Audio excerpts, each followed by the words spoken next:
زموږ د دې معاشرې تجاران، سرمایداران او واکدارانو خلکو ته الله یو موقع ورکړې ده.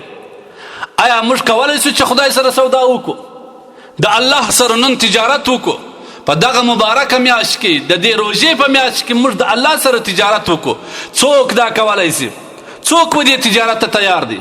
په دنیا کې خو موږ یو معامله وینو، یو موقع وینو، هغه موقع دپاره چې په هغه کې زموږ ګټه ډېرې، موږ ورځې ورځې ورته تېرو او دا د ځان دپاره یو چانس بولو که مې دغه سودا لاسته راوړو انشاءالله الله ډېر څه راکوي.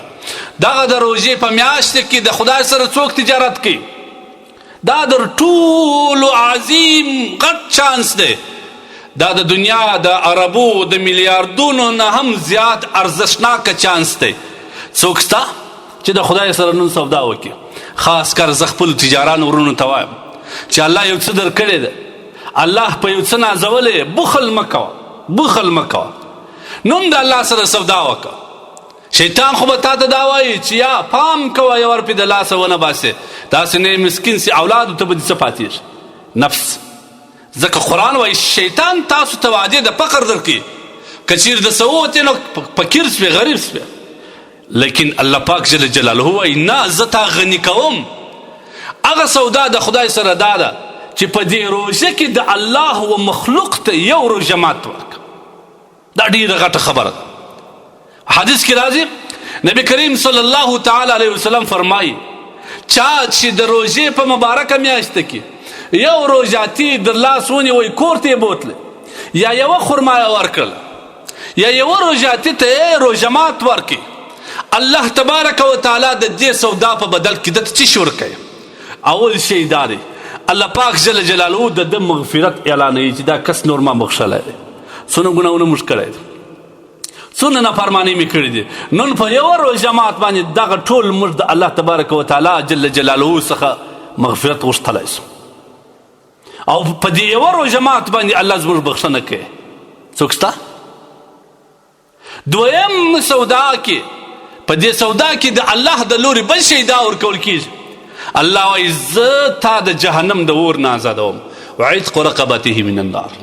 په دې یوه روژه مات چې تا د خدای و مخلوق ته ورکړي، د الله و یو ستړي بنده ته دې ورکړي، هغه دې در لاس ونیوي، یا په بازار کې روان وي کوچني کوچني تیلې دې جوړې کړې وي، هر چا ته دې ورکول او د خپل چپه لاس یې هم په ځان نه خبروئ. واوره دا سودا دې مبارک سه، الله دې راضي کوي.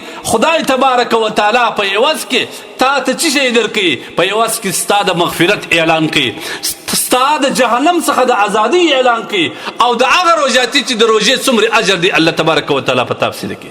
داسې نه چې هغه ته چی نه ورکوي، ان الله قدر ذات، هغه ته یې عمر کې د هغومرې اندازه ثواب الله پاک جل جلاله تا ته هم درکوي. او دا عمر په دغه ورکولو د روژه مات چې تا ورکوي، یا یو چا ته د نغدې روپۍ ورکړې، یا یو چا ته د ډوډۍ ورکړل، یا د یو چا و کور ته د یو کاټن خرما واستول، یا د یو چا و کور ته د خوراکي مواد واستول. الله جل جلاله وعده ده چې په دې سره زه ستا مال نه کموم. الله وایي نه کموم، الله وایي څو چنده یې در زیاتوم. او دوم دا الله پاک جل جلاله وایي زه تا په حق مؤمنانو کې د دې صدقه په وجه راولم. او الله وایي زه به تا د قیامت د هغه سختي لا خوف علیهم ولا هم یحزنون، د قیامت ورځ سختي خو موږ بیان کړې ده چې لمر به پر یوه نیزه باندې ولاړ اوس څومره لرې دی لمر زموږ نه؟ څومره لرې دی؟ 100 لکه میله د لمر د مځکې څخه لرې دی، یا 100 لکه کیلومتره دا لمر د مځکې څخه لرې دی. لیکن موږ په جون جولای په اګست کې د دې د ګرمۍ څخه زموږ څه حال دی؟ دا چې بیا راکښته کېږي راکښته کېږي، الکونه یې ختمېږي، زرونه یې ختمېږي، پر یوه میل باندې یا پر یو نیم کیلومتر باندې د لمر زموږ پر سرو ولاړ وي، او په مغزو او په دماغ کې د ماغزه سره ایشي. په دغه وخت کې الله پاک جل جلاله وایي زما هغه بندگان چې زما په لاره کې خلکو ته ورکول، صدقه یې کولې، روژه ماتونه یې ورکول، دا کسان لا خوف علیهم ولا هم یحزنون. نن پر دې باندې نه خوف سته نه غمګیني سته، هېڅ هم پر دې باندې نسته، دي خوشحالي. په رښتیا دې څه وکړي؟ هغه کسان ته دعا کوي اللهم اعطه منفقا خلفا، اے الله ستا په لاره کې چې کوم کسان خیراتوي، ستا په لاره کې چې مصرفوي، اے الله د هغه څو چنده عوض ورکړي، د فرشتې الله تبارک وتعالی ته خواست کوي. ځکه حدیث کې راځي نبی علیه الصلاة والسلام فرمایي ته د خدای پر مخلوق باندې ورحمیږه الله به پر تا رحمیږي. الخلق عیال الله، دا بندگان دا د الله تبارک وتعالی تر پالنه لاندې دي، دا د الله مخلوق دي. پر دې باندې چې څومره کس د الله پر مخلوق باندې رحمیږي هغونې الله ته نږدې کېږي. لہذا ځانو په روژه کې د الله موږ ته یو چانس راکوي. روژه کې که نور دې نه وي په وس پوره، موږ وایو مسکینان یو، 1 کیلو خرما رانیسه په دې لار را روان یوه کسان ته ورکوه، زارۍ ورته وکړه چې زما په دې خرما ته روژه ماته کړه. صحابه وایي یا رسول الله موږ خو غریبان یو مسکینان یو، لکه دا اوس زموږ معاشره هغه صحابو زمانه در دې لا ډېر غربت څپلی وه.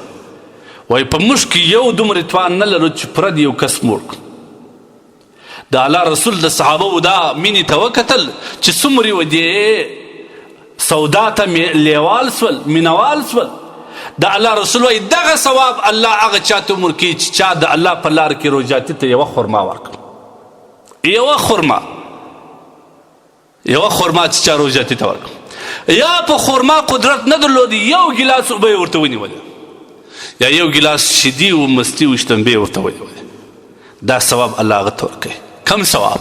الله پاک یې مغفرت کوي، الله پاک جل جلاله د جهنم د اور څخه دی آزادوي، او الله پاک جل جلاله د هغه د روژې اجر ودته ورکوي. ولې موږ دومره بخیلان؟ راشه سودا وکړه، خپل ګریوان ته سر شه وکړه، لا راکړي تا دي او وعدې دي په قرآن کې در 10 ځایه زیاته کړي چې زما په لار کې الله ستا په لار کې مصرفوم، څو چنده یې عوض در کوم. نو بیا ولې ما لاس پر نیولی دی؟ ولې د الله پر مخلوق نه رحمیږي؟ د خدای په خاطر یو کس غریب مسافر مسکینان راولي و خپل کور ته روژه مات کوي. د روژه مات په وخت کې بیا سختې خبرې، داسې خبرې پیغورونه چې هغه میلمه راغلی هغه پر دې باندې پښیمانه شي چې د کومې خوا راغله. دا شی باید نه وي.